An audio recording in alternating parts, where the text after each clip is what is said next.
What's going on? Here in the Beat Sessions, I'm your host, Mitchell Weary.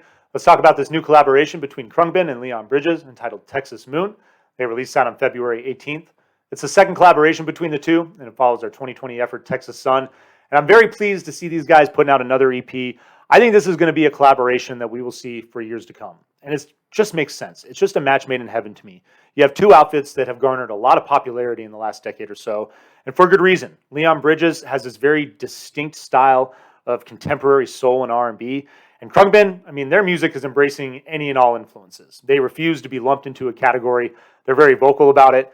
And it just makes their music so much fun to listen to, whether you're throwing on an album or checking them out live, which I definitely would recommend doing.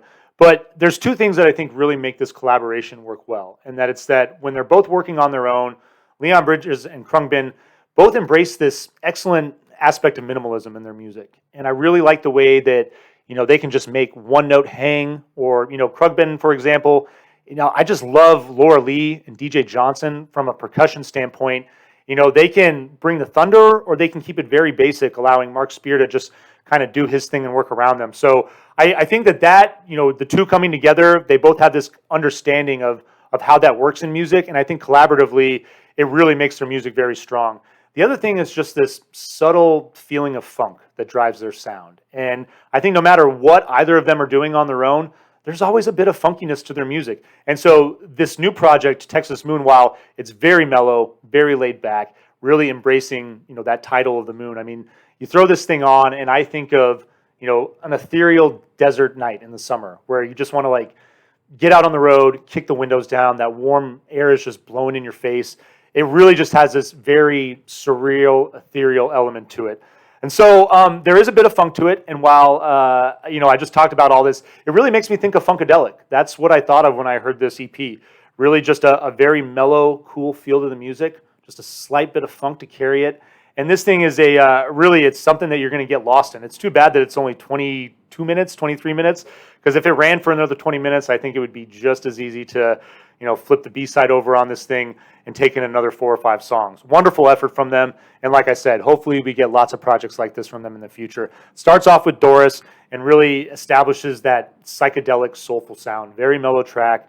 Really like the way it sets the pace for this project. You get your second track, B-side. This is definitely the most upbeat track. And I love really, Khruangbin is bringing the thunder here on this track. I like the funky groove. It's got great guitar play. But the percussion element as well. You definitely get this West African influence driving the beat and the groove of the song. And you talk about Khruangbin embracing all those world influences. A fine example of that. I also mentioned the guitar play between the two, Mark Spear and Leon Bridges. You talk about that minimalism and just bouncing riffs back and forth. Really just on display on this song and throughout this project. It's a lot of fun to listen to. Chocolate Hills, your third song. Love the thick bass on this song, gentle reverb. Laura Lee's bass tone. I mean, she does it for me. I think she's incredible. And again, with DJ Johnson, their chemistry is outstanding. I love what the two of them do together. Your fourth song, Father, Father, definitely my favorite. It just rides this beautiful psychedelic and soulful riff, but you got this 6-song track that I love the riff. The riff is really the focal point, the most magical thing about this song. And, I don't even think you really need to listen to the lyrics. They're great. And I like what's going on lyrically in the song. But that riff, I mean, there's just something about, again, that idea of minimalism and being able to take something so simple and let it ride out for 6 minutes and not get, overblown and overdone. I mean, really just a fine example of what these guys are doing.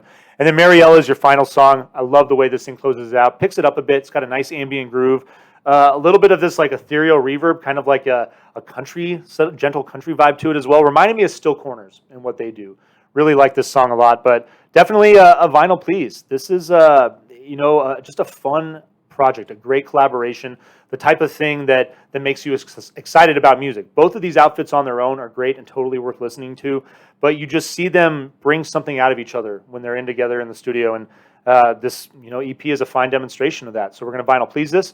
Hope you enjoyed listening to it. Hope you find this review helpful as well. Please like this video, share it, subscribe to the channel, do all the things to help me blow this project up in 2022, and stay tuned throughout the week for more album reviews. We'll see you next time on the Beat Sessions.